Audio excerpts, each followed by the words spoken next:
Alrighty, we are here with Dylan McDonnell, the man who goes by D-Mac. No, I'm just kidding. Has anybody ever called you that? They have actually, funnily enough. Yeah, it's not the first time I've heard that one. D-Mac, the famous NBA star turned Foodini, the man behind Foodini, founder and CEO of Foodini, super, super cool company. Dylan, I won't call you D-Mac the entire time, but now I have to call you that to start this off here. Dylan, thanks so much for joining. How you doing today? I'm great. Thanks a million for having me on. Of course, and thank you for making it this far. You've made it farther than most. But before we get into Foodini and all things about your awesome journey, so I think the something that jumped out to me about your journey is like it's such a business that has a personal tie to your personal story and your health story. And shout out one of my best friends, Jason, has celiac disease, and so through his journey, I've come to learn a little bit, about that experience and a day in the life from the eating lens, I guess you can call it that. But for starters, can you just kind of ground us here by sharing, like, in the simplest terms or simplest way to look at, like, what is celiac disease and what does it actually mean for your body? Yeah, it's celiac. I suppose there's a slight delineation between like a food allergy and celiac disease. So celiac disease essentially is where your body negatively reacts to gluten, but the problem with continuing to eat gluten is when you have celiac disease, it actually continues to eke away at the villi in your intestine, and so the damage it actually does to you can have quite long-term ramifications. And there are celiacs who are completely asymptomatic and don't even know they're celiac, and there are celiacs who, if they have a crumb of cross contact, could get violently ill. But in both cases, the damage is being done to the gut, regardless if you have celiac disease. So that's kind of how I would carve it out versus a food allergy, where it tends to be more just you get sick or slash go into anaphylactics when you die, but the longer term ramifications are a bit different. Yeah, and there's many types of gluten-free these days, and we'll talk about, obviously it's becoming more and more popular. Some people even choose that route as kind of a health choice when eating, but it's a bit more serious on the celiac side. You mentioned the term villi. What's villi? They're like the easiest way. The way it's always been described to me. I'm a non-medical professional, by the way. I'm a You lawyer. sound great though. Sign I'm me a, up. I'm a lawyer by trade, but villi are they're described to me as like these things in your intestines that absorb all the good from your food. So they're what takes, if you're eating healthy food and nutritious food, those are the things that bring the good into your body. And again, if you have celiac disease and you keep eating gluten, they get shorter and shorter and shorter and shorter to the point that then they disappear and they can't grow back. And so then no matter what quality of food you're eating, you essentially can't absorb the good from healthy food. So that's kind of how it's been articulated to me. And for those of you just listening on audio, imagine jazz hands or jazz fingers as the embodiment of villi. Exactly. Yeah, I just had to give the visual demonstration. So that's a great rundown. What's been your personal experience with finding out that you had celiac disease in the first place? Yeah, so my just very quick history, as the accent portrays Irish. I was born in Philly though, so I'm a sneaky American. I knew it was a Philly accent. Well, listen, it's been a rough few weeks for us and in the world, unfortunately. So I'm not shouting it from the rooftops, but yeah, no. So moved back home when I was 5, and then between like ages 5 and 10 was just quite sick all the time, and my parents couldn't figure out what was wrong with me. This is in an era, 20 plus years ago, where gluten-free, celiac disease, these were not words that were commonly known or used. It took 4 or 5 years of a lot of different doctors and health people to even trigger maybe it is that and to test me for it. So finally, anyway, when I was around 10, they figured it out, and I got diagnosed celiac. And the good since then is obviously I stopped eating gluten, and so I stopped getting sick. And the food back then was way worse. Always like, it was honestly really horrible stuff. Like, but it's a lot of innovation has happened, and now the products are far far improved. But I think the difference has been that, like, eating at home now is pretty okay. You can go to the grocery store, you can find the stuff, you can prepare your stuff. It's fine. But it's been dining out has been always the biggest problem, both in terms of trying to figure out where you can go, but equally when you do get anywhere, like trying to get that transparency on, but is it gluten free? And again, I talk to gluten a lot because it's the one that impacts me. But obviously, there is a whole range of 100 different allergies that people are allergic to, and a lot of different diets people follow. And for all of us, it's the same problem in terms of where is the information and transparency as to what is in this food so I can understand if it's safe for me. And that was, I suppose, the inspiration point, or the problem point that I kind of set off to solve for. Yeah, well, you're not kidding how much it's changed over the years. Like, there's a place by us that is a gluten-free bakery, which I think if you hear gluten-free bakery, if you heard that 20 years ago, you could be, that's like an oxymoron or something. Like, there's no way. Mm. And it's like an amazing place with great views and has gluten-free Pop Tarts, which are delicious. But last point on kind of your upbringing there, what was going through your mind and your family's mind, your parents' mind when you were like, you were constantly sick and no one knew why? I mean, that's horrifying. Yeah, I think like I remember my poor mother was like baking me like the most healthy homemade brown bread you can imagine. Like they're thinking like, how can we give him good nutritious food? And like you would consider, well, if I put all these great ingredients into this like lovely homemade bread, like this will surely help. Irony of irony being, it was like literally the worst thing I could have been being fed, but no one knew, or no one could know at that point in time. So I think for me, like, again, I was young, right? You're still young. Yeah, Still, hold on to that. thank you for the reminder. I Appreciate think it. we're probably around the same age, so I can definitely Yeah, see yeah. that. All right, good. So yeah, well, let's take young. I like that. I was very young, and so you know, obviously, I do remember it being a challenging time and being really frustrated, and not understanding why this was happening. I think my parents were very much in the same boat. I don't think any parent likes seeing their child sick. So yeah, I would say it was a challenge to try and figure out what was the cause, and then probably a lot of relief once there was like just a line in the sand diagnosis, and then it was just navigating the challenge from there on in terms of, okay, we know what the problem is, now we just need to find a way to live with it. I think that's probably how I would articulate that. So let's get to Foodini. Are you a huge Harry Houdini fan? I am now. It's a brilliant name. There's the visual that goes with it, and I mean, what a strong image. But Foodini, so super awesome, cool company, ties back to the story that you were just saying. But what was the point that in your mind it went from like there should be a solution out there to I'm going to be the guy to get the ball rolling on this? um, I think the point was when I realized how big the market was. So the problem I articulated is one I lived with all my life. But you kind of assume that it's just you and a few others. You come across the odd person, this and that, but it's not like I was seeking it out, or looking for the other people of this. I was like, I'm just trying to get by myself. And I assumed it was a very small cohort of people who had the same problem. And then I started doing, when I kind of was thinking more and more on this, I did some research into just how big the market is and was just completely blown away. Like in the US, you have 33 million Americans with a diagnosed food allergy. 1 in 10 diagnosed, right? You have another nearly 50 million who have a food intolerance, meaning they're dairy intolerant, they're lactose intolerant, they're whatever. If when they eat a certain food, it disagrees with them and they have a negative reaction, but it's not an allergy per se. And then you have another 70 million Americans who follow a lifestyle diet. You're vegans, you're vegetarians, you're keto, you're low FODMAP, you're low carb, you name it. Seed oils, da da da.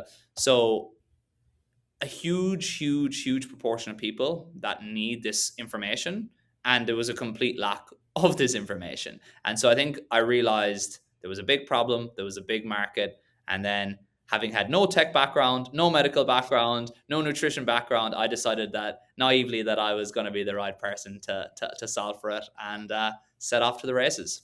And no background as in a famous or infamous escape artist as well. None So as you an brushed escape up on all that. artist either. Yeah, yeah, yeah. Although I've got out of one or two binds in my day, so maybe, yeah. Not to brag. So it's like the concept is really cool. There's clearly a lot of people that need help with it. Um, but it's also at least at that point, it's pretty abstract of like how do we actually help people here? So how did you start to put together your, I don't know if you call it a platform or app, but your solution on the tech side? What did that start to look like? Yeah, we started because there's been genesis of the approach we've taken, right? Started very Yeah, much through shout out Phil Collins. Sorry, go ahead. Thanks. We started very much through the consumer lens, right? It was like, I'm a consumer, I have a problem, how do I solve for this? I want an app that'll show me where I can eat and what I can eat when I get there. So started by working with some restaurants, getting the information I needed from them, structure it in our back end, and then having a consumer discovery app that a consumer could download and be like, I'm gluten free and vegan and I have a peanut allergy. Save, here is where I can eat in this city. And crucially, what I can eat when you get there, because there were already apps that like pointed you in the right direction. Like think of it as a Yelp for food allergies. Someone would leave a review and said, I went to this restaurant and they had a gluten free option. But for me, it was like that wasn't enough. It's like I want to know specifically. There's 100 items on this menu. Which 15 of them are in fact gluten free? Which can be modified to be made gluten free? Which are not? That was the level of detail that I felt was required. In particular, again, for anyone who has an allergy, where again, if there is even 1 ounce of error here, that person could be on the ground and be in a bad situation if they don't get their EpiPen. So that was kind of phase one, let's call it. But go on, you have a question on that? Yeah, yeah. I guess more. Well, you hinted at it, but like, so that I'm curious what it actually looked like. If you were to use this in the early days, like what value people are getting from it. So I think you started talking about the different, you know, I guess allergy qualifications of food items from that standpoint. But what was your strategy to get something that like appeals to restaurants and other vendors that you're working with? Well, this is a perfect follow-on question, because the Thank you. I have to say you teed me up perfectly. yeah, because what we realized is that the feedback from the consumer was unbelievably positive. They were like, "This is exactly what the tool we need in the way we need it." Like, amazing, and we were like, "Great, now let's just go and get more restaurant data." But the problem was getting the restaurant data. So to your exact point, we weren't big enough at that point in time to be like, we have 10 million people on an app that are looking to discover you. Like, we were in early store. We were like, how do we convince these restaurants that they should work with us to give us the data we need to provide the service to the consumers? So what we realized was that for restaurants, the biggest pain point was mainly in their own ecosystem. Customer walks in the door of a restaurant and says, is in the line, and they have a shellfish and a sesame allergy. And they're about to get to the top of the line to talk to a 16-year-old wait staff person who started yesterday, who hasn't the first iota about what a food allergy is, not to mind the menu or allergy makeup of this venue's menu. And so we realized that we needed a solution to solve the problem in situ for restaurants. And so we launched a web app solution, which essentially allows for, if you're walking to a restaurant, there's a QR code on the physical menu or on the menu board, or depending on the experience, saying allergies, dietary needs, scan here. You scan, web app, so no app to download, create dietary profile, vegan, gluten-free. We have 150 options, so pick your mix of whatever for you, save, and instantly that restaurant's menu auto customizes to the consumer. Here's what we can eat. Here's what we can eat with a modifier, and what that modifier is. Here's what we can't eat. So that the interaction with the server becomes, hi, I'm celiac and I would like to order this, versus, hi, I'm celiac, what can I eat on the menu? Because nearly all mistakes happen in that human interaction, where unfortunately staff, through a lot of the time no fault of their own, just don't have access to that information or haven't been trained on it. And again, I keep using gluten as the easy example, but you can imagine how complicated this gets when people are talking about sesame and soy and every sort of different allergen you can imagine. And so, yeah, that's kind of primarily our main product today, is that kind of in-venue QR solution. We also integrate in their website. So where you, like, nearly every person with a dietary need will look at a menu before they make the decision to go to the restaurant in the first place. So where they have their normal menu, we will put an allergy dietary menu. And when someone clicks that, it generates the exact same experience as in venue. So again, that consumer has that transparency in advance.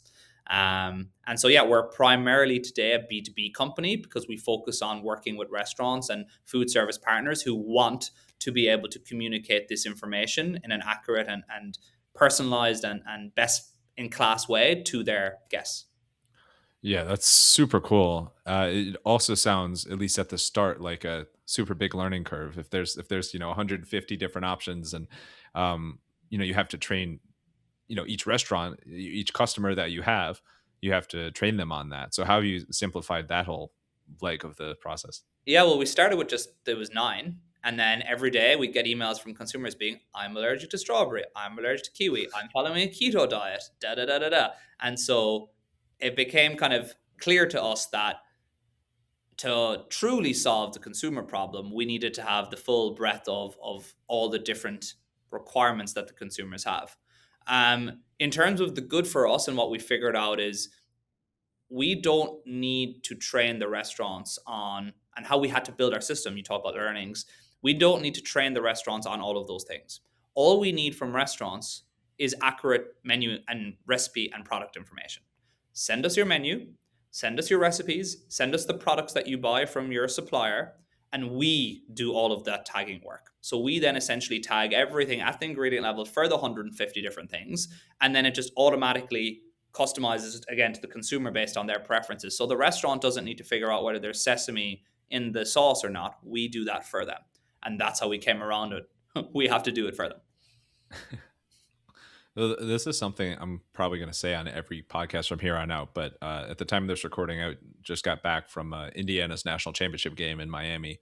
I went to IU, big IU family, and the Congrats. reason I'm saying that otherwise, thank you. The reason otherwise, just to celebrate over and over again, is that I noticed on your website that it's not just restaurants that you're working with, that actually you have solutions for stadiums and events too. And it just, thinking back to like, Monday night at Hard Rock Stadium, you forget, if you haven't been to a stadium in a while, just like how integral food is to like that experience. And, we got in there well before the game started, and we're sitting there and everybody's got different foods. And, like my parents wanted nachos, I wanted a chicken sandwich, all sorts of things like that. And so on your site, there's some like really, really cool solutions that you have for large scale venues like that. Can you share what you guys have whipped up in that kitchen? It's funny. I'm a massive sports fan as well. Too many sports, too many teams. But for me, that has been a massive pain point. The amount of times I've been in stadiums, and you have these like limited pockets of time, halftime or between innings or between quarters, whatever it might be, where you're going to go get food. And there's a massive stadium. There's 100 concession stands. They're all over. There's a line already at all of them, and I'm just trying to figure out like which one has the thing for me. And a lot of times I'd have to line up, get to the top, ask the question. Someone would go running, in best case scenario, for a binder or something where this information might exist, hopefully. No, actually, you can't have anything here. Okay, great. Now half of the halftime is gone. Let me try and walk another mile down the road and see if there's it. So this was a real pain point. And for stadiums in particular, I'm a nightmare because there's, again, for them, this limited amount of time to make money during in these rush times. And if Dylan the celiac is at the top of the line asking the poor 16-year-old casual part-time person what he can eat, and they don't know, and we're going through this back and forth, the line isn't moving.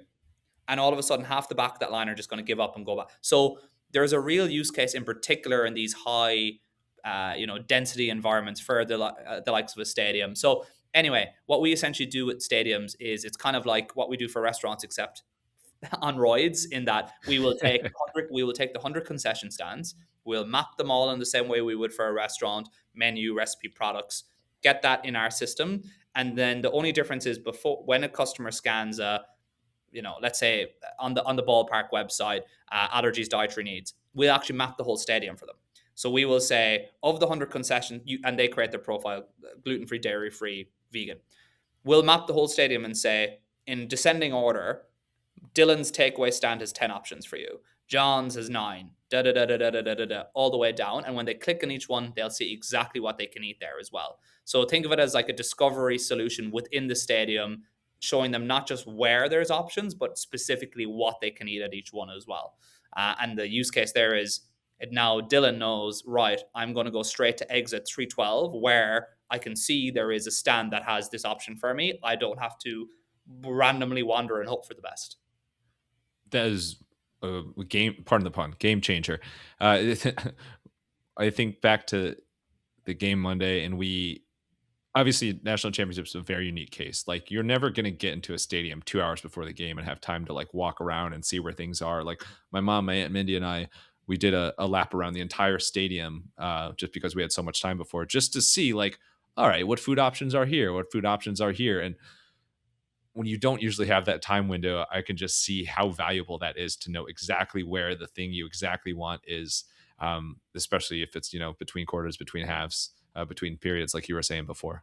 Yeah, I don't think I've ever been early to to anything. I'm the guy who's hoping that he doesn't miss the first few minutes. The anthems are always missed. It's just yeah, last minute. So anyway, I think that the main point there is that, like, similar to people like you guys got early and explored, you had the time. Nearly everyone who has an allergy dietary will review what the food scenario in the place they're going to is before. Because if they can't find it, they're left with a choice. Do I go and chance it and hope for the best? Or maybe I'll just eat at home before.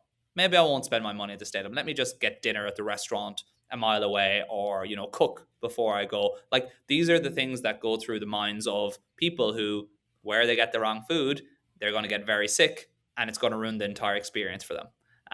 So just a different mindset for someone who doesn't experience it on a daily basis.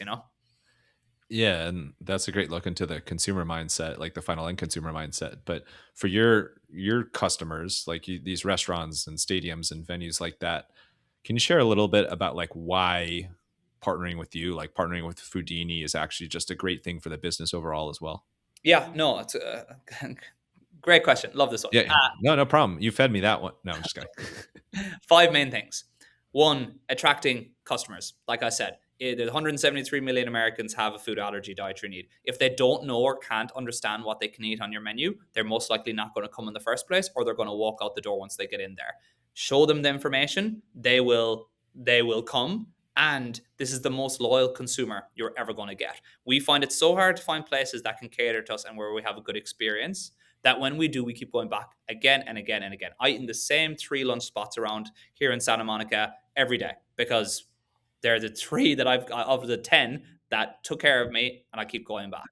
Two, then is operations. I mentioned the line management, blah, blah, blah. We see about a 60% reduction in the number of questions being asked to staff when they use our technology. That's extremely significant in terms of like busy areas, but also the knock-on impact of that is we see a massive reduction in mistakes. People now are referring to a single source of approved truth between our dietitian team and the kitchen, instead of staff who have not been trained on this information. So we see a huge reduction in risk. Data. We can tell a restaurant last month at X location, 1,000 people used the platform, 40% were gluten free, 25% were vegan, 10% were keto. You don't have any keto options on your menu. Like, you don't understand like your market, or you didn't have this understanding of your market. Here's how you can optimize your menu, or market to these consumers to attract more of them in. And then the last is, and it's less of a benefit, it's more of a requirement, is regulation is coming. So California has just passed a law mandating allergen labeling for any restaurant group with 20 more locations in the country, where at least one is in California. Other states are now beginning to kick this off. Michigan just went. New York has had it in the process for a while. Europe has had this for a decade, where every restaurant, you can't open a hot dog stand without labeling for the major allergens. The US will get there over the next few years. It's behind the times, but it's going to happen. The California regulation was the first domino to fall. This is now going to become mandated in the majority of states in the next few years. Yeah, well, it's super exciting for your business and for consumers and uh, everybody in your Foodini sphere as well. Uh, 100%. last thing I have about Foodini for now, looking back, past few years, what would you say has been the biggest driver of Foodini's growth? Other than a lot of hard work and grind. You can say that. Yeah, I'm wondering if anything else jumps into your head as well. I, I'm gonna give kind of two answers. Regulation in recent times is huge. We have now gone from being what some people unfortunately consider a nice to have, because maybe they don't understand just the amount of risk they're taking on by not doing this properly, but to something that is now a requirement in California, thankfully a big state, and soon to be in other places. So that's been a big driver. But honestly, I think net, it's like the scale of the consumer problem. Like, we'll sometimes get on a call with a big restaurant group or with a tech partner or something, and they don't have an allergy, their family doesn't have an allergy, they're kind of coming along, but they don't really get it. We'll come on another call and it's a food allergy mom. the mom of a kid who has a peanut allergy and a tree nut allergy, and my God, they're nearly pitching our business back to us by the end of the call. Like they are so passionate about. They understand that literally this is a life and death issue for their kid who maybe is 9 years old, soon to be a teenager, soon to be a bit out of their reach and doing their, out with friends and not in as controlled an environment. And they are terrified of like what can happen if this child isn't extremely diligent in minding themselves. And so the scale of the genuine significance of the problem, I think, has been the biggest driver because it's real. It's not bullshit. We're not trying to save 10 cent for people on a banking transaction. Like we are truly trying to protect people from something that could kill them or make them very sick. And it's widespread. And so that the core of how important this is has been the thing that even when, there's always rejection and no's along the way, but that truth, I think, is what's managed to keep the cart on the track, so to speak. Well, it's a beautiful thing that so many, more and more people with allergies or food related diseases like this are, the world is becoming much more, what's the word? Edible. Navigable. Yeah. Yeah. And there's more and more options available and more tools like the genius one that you've created to help navigate all of that. So thanks for all you're doing for so many people. Uh, no problem. I'm solving my own problem at the same time, so I'm being selfish as well. I won't take too much credit. Well, you talked about the scale of the problem. I want to switch gears a little bit and dive into the scale of your travels because so I like to dive into I call it inspiration, creativity, kind of the mind of the founder. And looking at your background, it's pretty cool. You said you're born in Philly, grew up in Ireland. I know you spent some time in Australia, now Santa Monica, all incredibly far away places from each other. So you got a couple frequent flyer miles under your belt. But Too many for my liking. well, let's talk about that. So how have you been able to adjust and kind of get up to speed and kind of run your life, get on your life and business um, after moving to a place that's like so far apart from the previous place you're at? Yeah, I think one of a strength of mine is definitely I'm very adaptable. Like I'm I don't know, is it a male thing or what? But I'm very, you know, I can fly by the seat of my pants when I need to. I think a lot of the earlier travel was, moving to Australia in the first place was a lifestyle decision originally. At that point in time, I was still a lawyer, still living in that world, and I went there to experience something new. I'd been, obviously I'd spent a lot of time in the States, but I'd really lived properly and worked properly only in Ireland. Um, and Actually, it's funny. The travel I did on the way to Australia, I took 3 months off on the way to Australia. I did a month in LA, funnily. I did a month in Japan, and I did a month in Bali. And I actually think it was in Japan that the seed for the idea kind of really took off because I remember being in Japan, and you can imagine now with a language barrier, trying to figure out, trying to proactively ask people about gluten free. And sure, oh my, it was actually comedy, and through no fault of anyone's, just like a complete language block. And I remember being so frustrated. Like, oh my God, I really am so easy. I'm not even a fussy celiac. I'm like, I'll eat anything once I know I can eat it. And it just was so hard to navigate there specifically that by the time I got to Australia, I think that idea had been in my mind. But fast forward, when I started the company in Australia, as you mentioned, more so just because it was where I was living.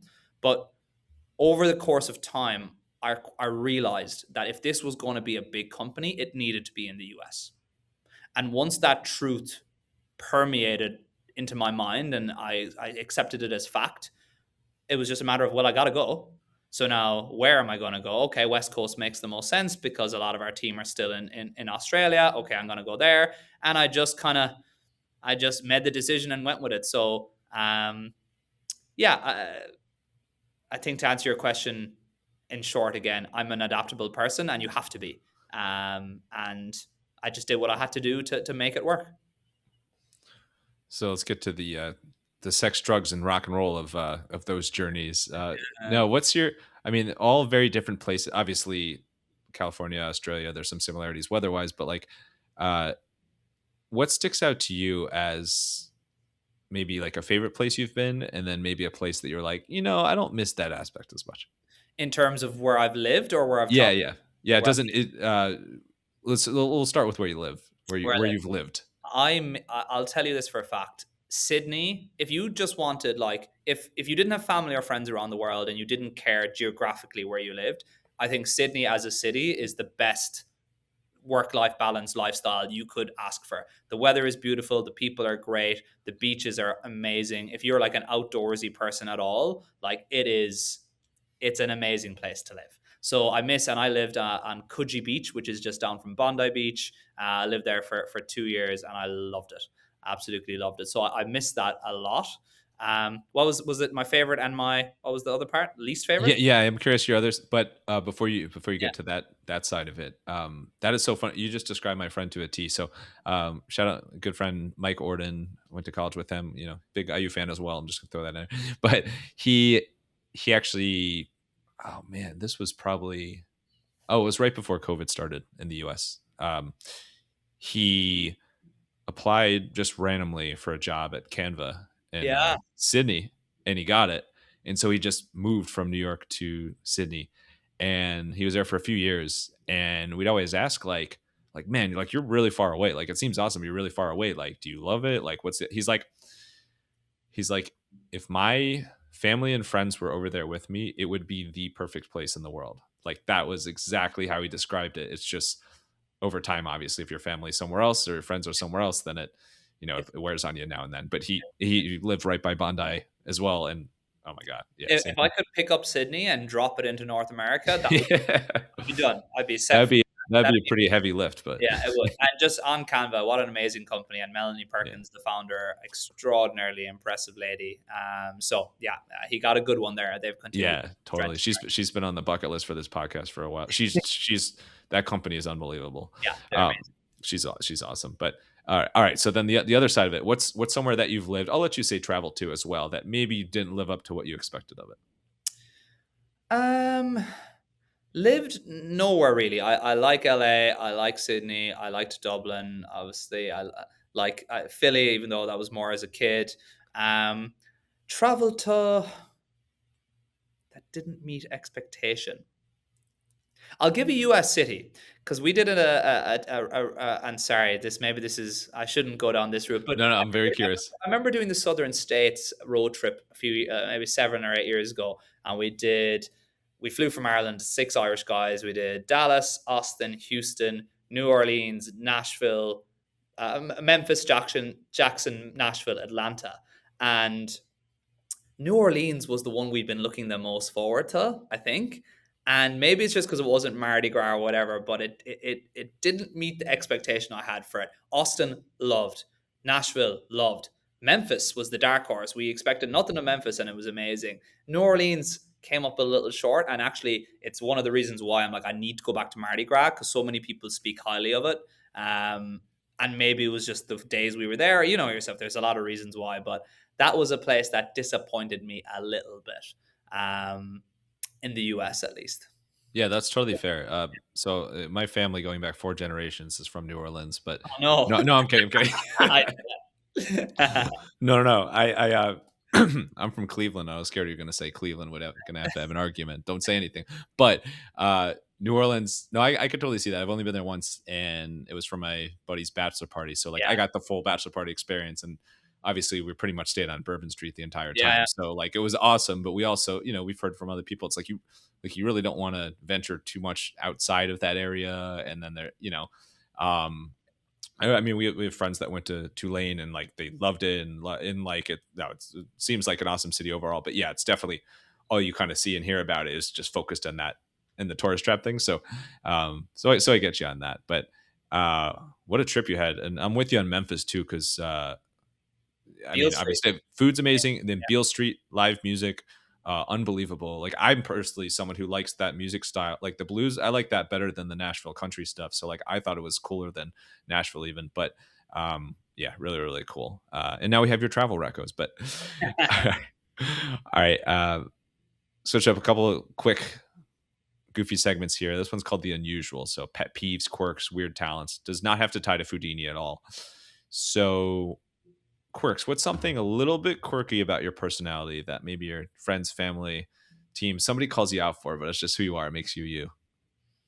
Um, quirky. I'm a very nearly positive to a fault person. I think is I get a lot of like, you know, quite smiley, quite like I'm. I think you need to be honestly as a founder anyway. Like you need that kind of glass half full mentality. But I think I maybe have it to a fault. Like I'm a like we will find a solution to the problem. Like there, it will all be okay. Like that is very much my mentality and my attitude, and I think that's both professionally and personally. So that's one I get a bit from people in terms of that like nearly too positive sometimes.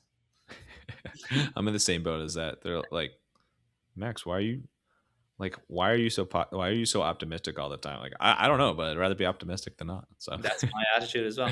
yeah, yeah, positively. All right, what is a pet peeve you have? Something that kind of ticks you off a little bit, but really it's not a big deal. Um. Oh, pet peeve. Being late, but I'm also bad at it myself. So it's one of these weird ones where I'm like, I get a bit like that, just that little bit annoyed when people are running late, but then equally, I run late probably more than other people run late. So then I get annoyed at myself. So yeah, let's go with that. I'm realizing you and I are more and more the same person. So I get shit for running late all the time too. But you're right. Like when if you're on the other side of it, like you understand why people get upset, but also it's as an entrepreneur, it's really hard to like so many things go like up and down every day. There's got so many things to manage. It's really hard to be, it's like some people like to be 10 minutes early to everything. Like it's just, Mm. yeah, it's a lot. So, all right. And then weird talents or party tricks. What's something that you're good at, but doesn't impact your business at all? It's just like, hey, this is a cool thing I can do. Does drinking count? Sure. Yeah. Because it ties into my next question. Yeah, Yeah, go ahead. yeah, yeah. How long have you been an alcoholic? No. Uh, Irish, we're solid. We're able to tuck away a few pints, and definitely social person, and like to go out and socialize with friends when I can find the time is probably the biggest blocker and barrier there. Um, yeah, talent is definitely a talent to. I'm good at maximizing the spare time I have to try and put some fun stuff in there. Like you work a lot of long hours. I don't have all the time in the world to carve out, but when I do, I'm like, right, we're doing something good. We're doing something fun. We're going to a game. We're going out where, I'm rarely found sitting on the couch doing nothing. All right. Well, you called it. Let's wrap up with another drinking question, and then it'll lead into rapid fire Q&A. You ready for it? Go for it. All right. Let's get wild. So I personally, I'm a big beer fan. Whenever I think of Ireland, and the one time I was in Dublin, and well, we did one of those paddy wagon tours that went all out around everywhere, Cliffs of Moher and all that. Anyway, I think of beer, and of course, you think of Guinness and Guinness, the tour and all that stuff. And I heard that you're a big cider fan. What do you think is the best brand of cider in the world? It's an interesting one, yeah. Because to your point, I'm like that weird Irish man that can't drink beer because it's not gluten free. The Weird Irishman sounds like a series of novels or something. Yeah, well, there's plenty of weird Irishmen. I can assure you that those would be some good novels.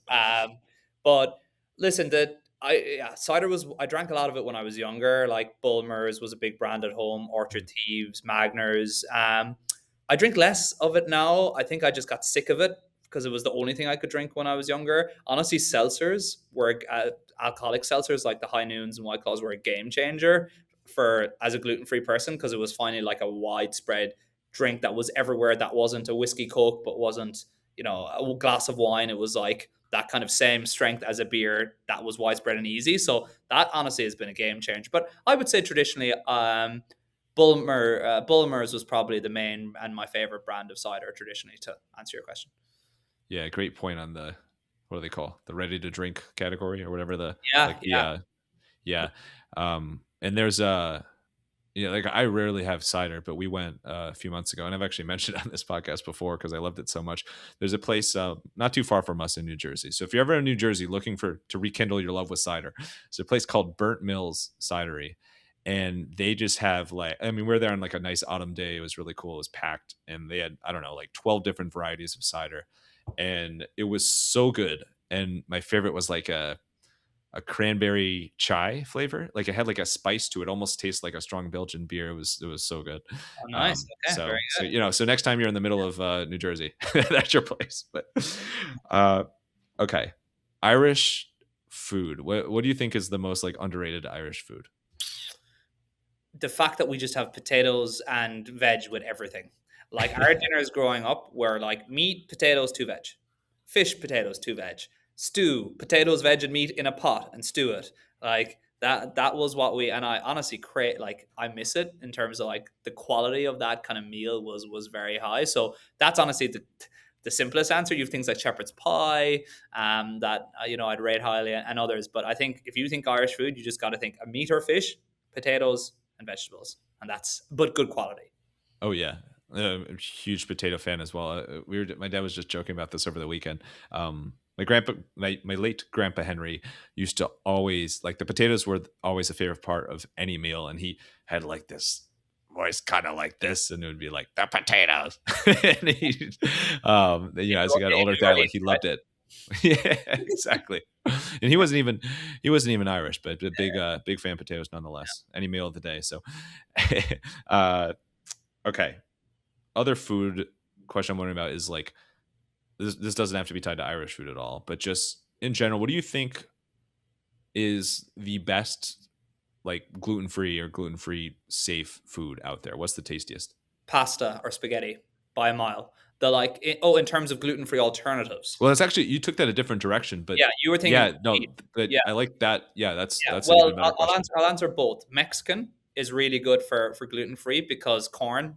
Like once you just get the corn tortilla or whatever. So Mexican is good. Thai food is good. Um, when you think cuisine, Japanese is pretty grand as well. Like sushi itself, for the most part, of you can't have the soy sauce, but the tamari sauce. But put them over there. But yeah, in terms of gluten-free alternatives, the bread has come a long way. The pizza bases have come a long way. The burger buns have come a long way. But in terms of the closest to like what is the one you can most likely trick a non-gluten-free person into thinking is not gluten, it is real, is like non-gluten free would be the spaghetti. I think is the strongest alternative in terms of the R&D and how far the product has come. Yeah, that's phenomenal. You added a question to my question and answered them both. So You're thank you for welcome. that. And there's have to oh my god, I'm blanking on this, but in Jersey City there's a gluten-free brewery that I have to look up. Departed Souls is the name. That my friend Jason, who I mentioned at the start, loves their beer as well, like gluten-free beer. And I'm amazed. Like when I tried it side by side, like you would never guess. I must make So it's note of pretty that. impressive stuff too. It's Departed Souls, and Soul is Soles. So that's in Jersey City. Oh, So anyway, I'm curating a whole trip to Jersey for you. But yeah, it sounds like it. let's, Yeah, it sounds like Jersey. last one. You mentioned you're a big sports fan as well. What's your all-time favorite sports memory? Oh, there's a lot, mate. This is a dirty question. This is the hardest question you've asked me. Um, I'm going to go with the Ryder Cup in Paris in 2018. I don't know if you're a golf fan. That's the tournament between the US and Europe every 2 years, and I've been to like massive soccer Man United games, rugby World Cups, tennis open. Like I've been to a lot of big games and events, but for whatever reason this event was just incredible. It was the weather, it was the banter between the American fans and the European fans, it was the tournament itself and how it played out, and meaning Europe beating the Americans. I was Europe. I'm familiar. Yeah. Yeah, yeah. It was just incredible. It was such an amazing event. I'm really looking forward to the Ryder Cup, the next one. We obviously won again there recently, last September, but in New York. But the next one is on in Ireland in Adair Manor in September 2027, and I will be there if I have to tunnel in underground to get into it. Really looking forward to it. There you go. You're gonna build the new channel that connects Santa Monica to Ireland. That's That will be an easy build. If that's what it takes, that's what I'll do. Yeah, no, that's awesome. I heard that the friendly trash talk at the Ryder Cup is unmatched, and so that's really, really cool that you've been and that you're going. So, Dylan, DMAC the celiac, as you said, that sounds like a superhero. You said Dylan the celiac. Really, really, just an absolute blast talking to you and learning from you. Big fan of what you're doing. Thanks again for making time for this and for all you do. So, we're I know if anybody wants to learn more, they can do so at Foodini, which is spelled as you think it is, Foodini.co. And then I know you're on LinkedIn. Is there anywhere else that you want to shout out people can connect with you? Yeah, no, I think the website and LinkedIn are definitely the two best places. I think in kind of closing, love to connect and talk with people who either have the problem on the consumer side or also work in either restaurants or places that serve food or in food tech platforms that we partner with a lot. And ultimately, it's funny. I think the theme of our conversation as it went, whether we were talking about food or drinking, it all comes back to, I think, like being social and going out for food with your friends, going out for drinks with your friends, with your family, with your coworkers. I think it's such a like critical fabric to how we live as like human beings. I really think it's like really important to us and our social development. And we're ultimately for me, I think my biggest goal is just trying to take away the friction point between all the people today who might be listening, who feel like they can't engage as they would like to because they're scared or nervous or don't have the information to just want to find a way to make you know that thing that so many people take for granted accessible to everyone, and that like an allergy or a dietary shouldn't hold someone back. So that's kind of, I suppose, how I would wrap up what we've talked about, given it kind of seems to play in nicely. And once again, as the common thread throughout the interview, you read my mind about the questions because we typically wrap up with final thoughts, and I don't think you could wrap it up any better than that. So we're going to stop right there. But thanks so much, Dylan. Really appreciate it. That means a lot. Not at all. Thank you so much for having me. I really enjoyed the chat as well. Bring on the bongos.